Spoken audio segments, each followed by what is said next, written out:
दोस्तों आज आप लोगों से हम एक गहन अध्ययन शेयर करने वाले हैं। अगर हम इन 6 चीज़ों के जो मोटे अनाज होते हैं आटा बना करके खाएंगे तो हमारे अंदर बीपी, शुगर, ब्लड प्रेशर और लीवर से संबंधित ये बीमारियां ना के बराबर होंगी।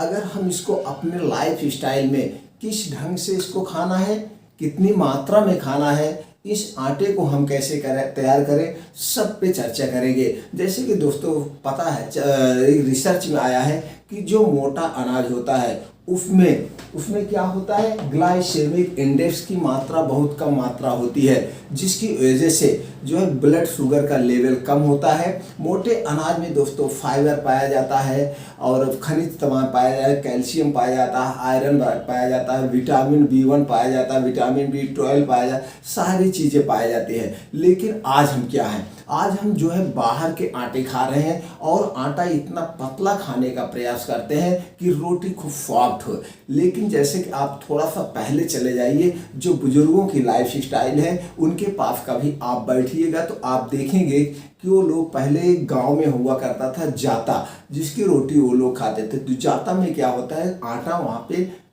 मोटा पीस के आता है।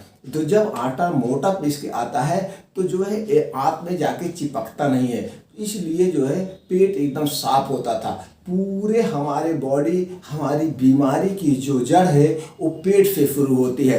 तो दोस्तों अगर हम पेट को सही रखते हैं तो हम बहुत सारी बीमारियों से बचे रह सकते हैं। तो इसको सही करने के लिए और एक चीज़ पे चर्चा कर लीजिए। जैसे दोस्तों अब क्या है, हम एक सिर्फ गेहूं के ही आटे खा रहे हैं, जौ, बाजरा, जबकि ये सब मोटे अनाज में आते हैं। इन सब में दोस्तों बहुत कम मात्रा में शुगर है। इसको अगर हम एक माप से खाते हैं तो जैसे हमने लिखा है कि इसमें कितना पाया जाता है, दावा खून में बड़ी शुगर को खत्म करेंगे 6 मोटे अनाज। अभी हाल ही में हमने पढ़ा भी था कि एक लेख में कि अमेरिका का जो है रिसर्च हुआ है, उसमें मोटे अनाज को अगर हम खाते हैं, अपने डाइट में यूज करते हैं, एक तो हमें भरपूर मात्रा में ताकत मिलती है, दूसरे हमारा लीवर स्ट्रांग रहता है और तीसरे दोस्तों शुगर, ब्लड प्रेशर से हम बचे रह सकते हैं। एक तो खाने पे सबसे जो ज़्यादा खाने पे, दूसरा है लाइफ स्टाइल पे भी चेंजिंग होना चाहिए। हमको अपने लाइफ स्टाइल में भी चेंज, तो हम जो ये 5-6 तरह के अनाज हमने लिए हैं, इसकी मात्रा है दोस्तों, ये 6 अनाज को हम पतली रोटी के तौर पे भी खा सकते हैं, मोटी रोटी के तौर पे खा सकते हैं। अगर इसको हम ज़्यादा नहीं दोस्तों, रोज़ रात में हमको चावल नहीं लेना है, रात में हमको रोटी सब्जी या दाल रोटी जो भी आपको खाना वो खाएंगे। तली भुनी चीज़ें रात वाले खाने में हमको नहीं लेना है।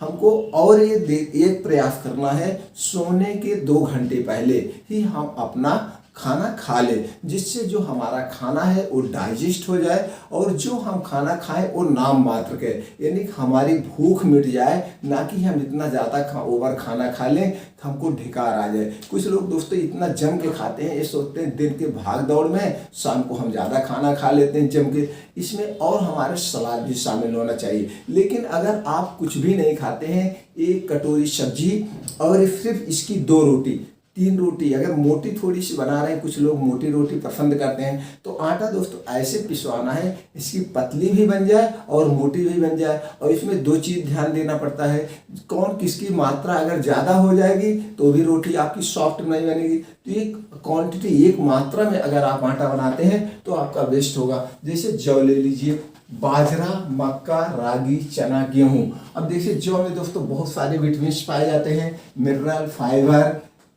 प्रोटीन, फास्फोरस, कैल्शियम, आयरन, इस सारी प्रोटीन पाए जाते हैं। ऐसे छोटे मोटे बहुत सारे प्रोटीन्स पाए जाते हैं। अब बाजरा में भी कैल्शियम पाया जाता है, विटामिन B पाया जाता है, फाइबर, प्रोटीन, कार्बोहाइड्रेट भी पाया जाता है। और मक्के में भी प्रोटीन होता है, फाइबर होता है, कार्बोहाइड्रेट होता है, मिनरल होता है। और रागी सबसे इम्पॉर्टेंट है। रागी को अगर हम खाते हैं तो हमारे घुटनों के दर्द वर्द में भी बहुत ज़्यादा फायदा करता है।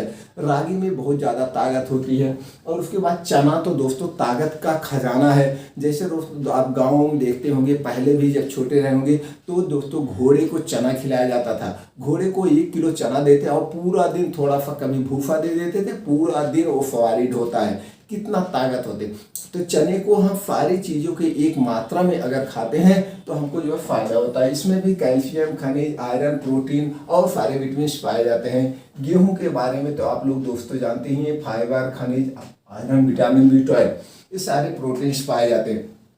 अब हमको इसको कैसे बनाना है और कितनी मात्रा में लेना है, कैसे खाना, इस पे चर्चा करते हैं। गेहूं लेंगे दोस्तों 1 किलो। अगर आप 1 किलो गेहूं ले रहे हैं अनुपात में, अब उसमें 20% आपका हो जाएगा जौ, 20% हो जाएगा यानी 200 ग्राम आपका बाजरा, 200 ग्राम आपका मक्का हो जाएगा, आपका 200 ग्राम रागी हो जाएगी, और इसमें चने की मात्रा आप बढ़ा देंगे, चने की मात्रा हो जाएगी 300 ग्राम। अब कुल मिलाकर के आपका इस हिसाब से परसेंटेज लेना है, यानी कि जो आपका गेहूँ 100% मान लें, 20% इसमें ये 20% और ये लास्ट में चना जो है 30%। इसी हिसाब से आप रेशियो बनाएंगे।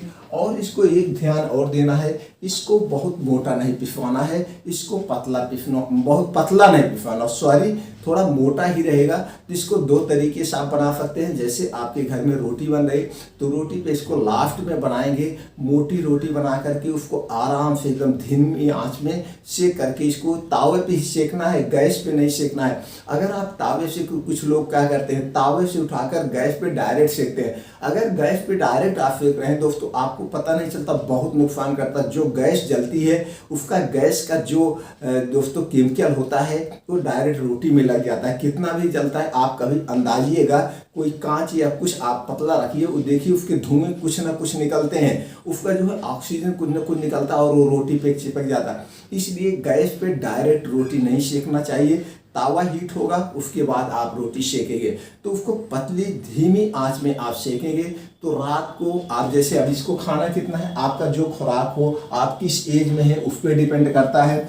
अब आप डेली 100 ग्राम या 50 ग्राम के आटे की रोटी खा सकते हैं। अब आपका जैसे कैपेसिटी हो उस हिसाब से खा सकते हैं। इतना ध्यान देना है कि इसको जो है दोस्तों खाने के 2 घंटे बाद ही सोना है, ये करना है। अब आप इसको सुबह शाम दोपहर तीनों टाइम ऐड कर सकते हैं। इसमें कुछ ऐसी चीज़ें नहीं है जो आपको नुकसान करेगी, सारी चीज़ें ऐसी है कि आपको फायदा ही करेगी। वैसे हमको हर एक अनाज खाना चाहिए, हर एक बीन्स खाना चाहिए। अगर ऐसी है आप 2 रोटी 3 रोटी जो भी आप खाते हैं सिर्फ और सिर्फ रात में ही खाएंगे तो बहुत सारी बीमारियों से बचे रहेंगे और आपको ताकत का तो पूरा फुल ताकत मिलेगी, कमजोरी एहसास ही नहीं होगी। तो दोस्तों इस ढंग से आप अपना मल्टीग्रेन आटा घर पे बना सकते हैं, ऐसी रोटी खा सकते हैं। अब देखिए सारी चीज़ें आपकी स्क्रीन पर है। इसी तरह से और हम वीडियो लाते रहेंगे। आप चैनल को सब्सक्राइब करके बेल आइकॉन का बटन ऑन कर दीजिए, हम इसी जिससे और जो अगली जानकारी आप तक लाएं